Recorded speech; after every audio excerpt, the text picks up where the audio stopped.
Oke, salam anak-anak. Selamat bertemu kembali dengan Pak John Robotadu dalam pembelajaran agama Kristen. Halo anak-anak sehat, semoga anak-anak sehat selalu. Oke, hari ini kita akan belajar bersama yaitu pendidikan agama Kristen dengan judul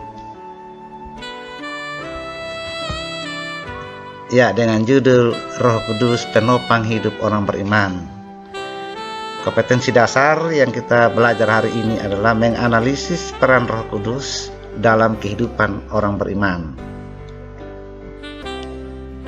Adapun tujuan pembelajarannya, siswa memahami Roh Kudus adalah wujud kehadiran Allah dengan cara yang khusus setelah Tuhan Yesus naik ke sorga.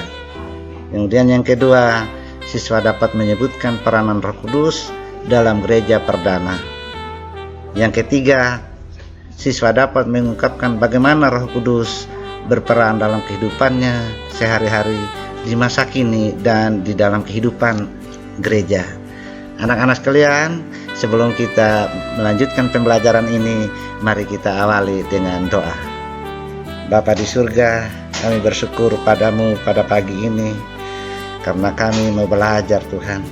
Tolong kami sekalian supaya pembelajaran kami pada pagi ini diberkati Tuhan. Memberkati anak-anak supaya mereka dapat menyerapi dan mengerti apa yang kami belajar pagi ini.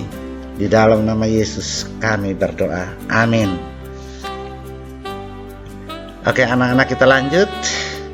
Roh Kudus penopang orang beriman. Siapakah Roh Kudus? Roh Kudus adalah pribadi, bukan saja sekedar kuasa. Yang kedua, Roh Kudus adalah oknum Allah Tritunggal, Bapa, Anak, dan Roh Kudus. Yang ketiga, Roh Kudus diam di dalam diri kita.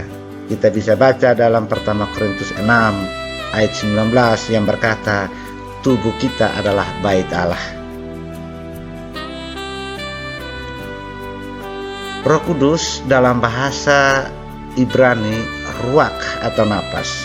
Artinya ketika manusia pertama diciptakan dari tanah, Allah mengembuskan napas ke dalam hidungnya, maka manusia itu disebut makhluk hidup. Jadi pertama-tama manusia itu adalah benda mati, tetapi ketika napas Allah ditiupkan ke dalam hidung manusia itu, maka manusia itu disebut makhluk hidup. Yang kedua, Roh Kudus dalam bahasa Yunani adalah parakletos. Parakletos artinya dipanggil untuk menolong dan menasihati.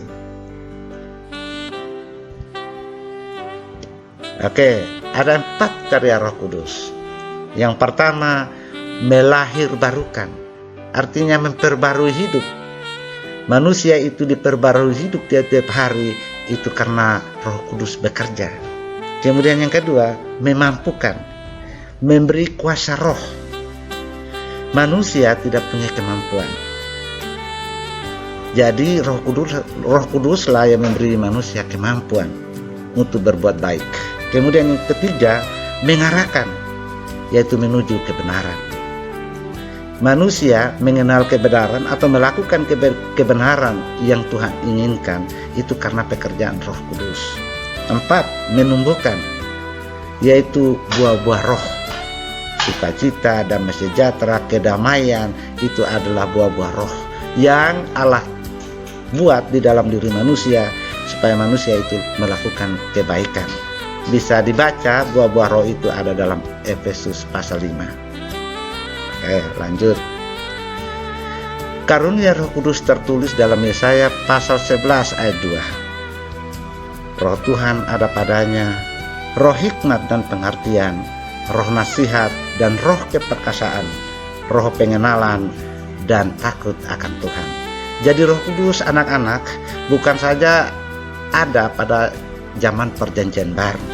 Roh Kudus itu sudah ada pada perjanjian lama. Oke, kita lanjut. Janji Tuhan Yesus tentang Roh Kudus sebelum naik ke sorga.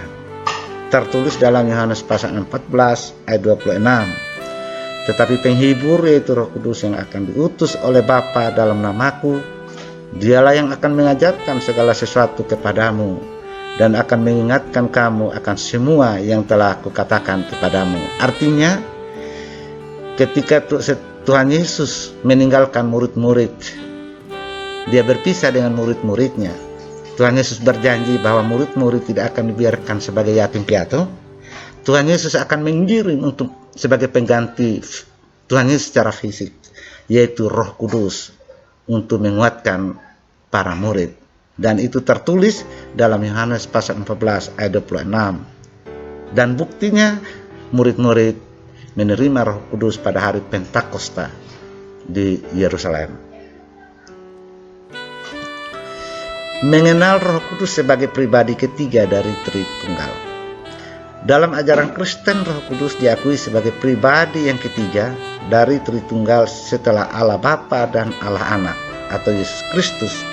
Ketiga pribadi ini bekerja bersama-sama dan saling mendukung dan saling mengisi. Setiap orang Kristen hidup bersama Roh Kudus. Secara resmi, Roh Kudus hadir bersama orang Kristen saat dibaptis. Ketika pendeta mengucapkan rumusan yang diakui gereja, di segala abad dan tempat, aku membaptiskan engkau dalam nama Anak, Bapa, Anak, dan Roh Kudus. Amin.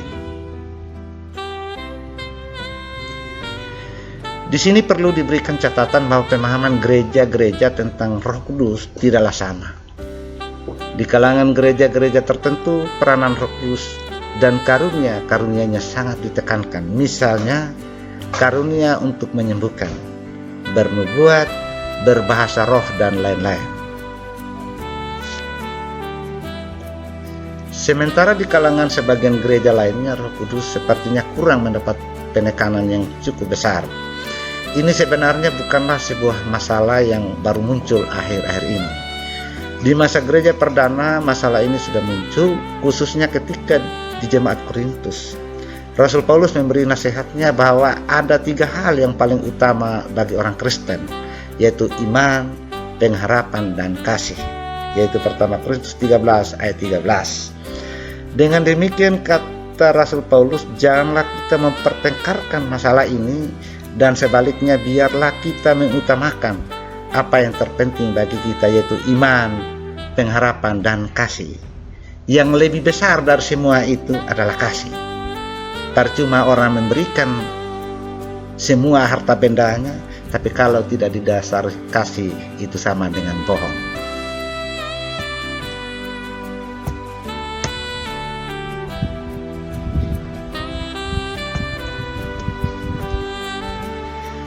Adapun peran Roh Kudus dalam gereja dan umat, yang pertama, menyatukan. Kita menjadi satu gereja, kita berkumpul menjadi satu gereja itu karena buah pekerjaan Roh Kudus. Kalau Roh Kudus tidak bekerja, pasti kita tercerai-berai. Yang kedua, Roh Kudus menguatkan. Yang ketiga, mengingatkan. Yang keempat, memanggil. Yang kelima, memperbarui akal budi. Jadi anak-anak sekalian, barangkali sampai di sini perjumpaan kita tentang peranan Roh Kudus sebagai penopang hidup orang beriman. Adapun tugas yang akan Pak Guru berikan pada pagi ini, yang pertama, siapakah Roh Kudus itu dan apa peranannya di dalam kehidupan orang percaya. Kemudian tugas yang kedua, sebutkan 3 contoh pekerjaan Roh Kudus yang dapat kamu temukan di dalam Alkitab. Ketiga, berikan 2 contoh pekerjaan Roh Kudus dalam kehidupan sehari-hari sebagai orang percaya. Anak-anak sekalian,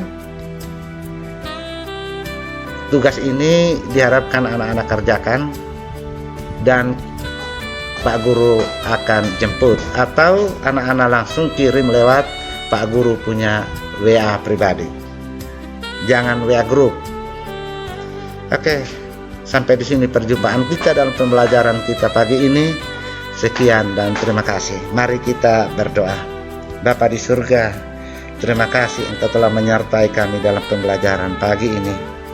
Tuhan memberkati kami sekalian, anak-anak sekalian yang telah belajar materi tentang peranan Roh Kudus sebagai penopang orang beriman. Tuhan memberkati kami sekalian supaya kami dapat melaksanakan firman Tuhan dalam kehidupan kami tiap-tiap hari. Ampuni segala dosa dan salah kami Tuhan. Di dalam Kristus Yesus kami berdoa. Amin.